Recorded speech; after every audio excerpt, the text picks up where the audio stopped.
প্রশাসক দিয়ে এফবিসিসিআই চালাচ্ছে, তাহলে আমার কথা কে বলবে? এর আগেও সরকারের আজ্ঞাবহ লোকজন এফবিসিসিআই প্রেসিডেন্ট, এফবিসিসি দেখেন অ্যাসোসিয়েশনের নামে কি হচ্ছে, কেউ লিখে না তো, দু একজন টুকটাক লিখলে হয়তো আবার দেখা যায় ওই মালিক বন্ধ করে দিচ্ছে ওই রিপোর্ট। আপনাদের রিপোর্টও তো মালিকদের কাছে বন্দি, কেউ না কোনো মালিক বেনিফিশিয়ারি কোনো না কোনো দলের সাথে।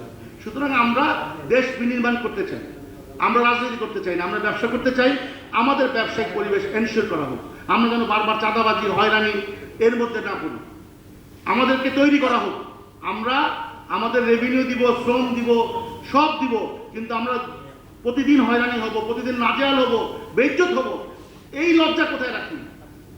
এই লজ্জা কত? 4 বছর মামলা ফাইট করার পরে আবার জরিমানা দিতে হয়েছে। এই দেশের বিচার ব্যবস্থা নিয়ে কথা বললে এখন কন্টেম্পট টু কোর্ট হবে। বিচার কি আছে এই দেশে? আপনি বলেন, কোনো বিচার বিভাগ কি স্বচ্ছ? বিচারে আপনি যে বিচার পাবেন, ন্যায় বিচার যেখানে নাই সেখানে আপনি রাষ্ট্র বিনির্মাণ করতে পারবেন না। সবার আগে সরকারকে আহ্বান জানাবো, ন্যায় বিচার করেন। আমরা ছোট ব্যবসায়ী আছি, আমাদেরকে বাঁচান, দয়া করে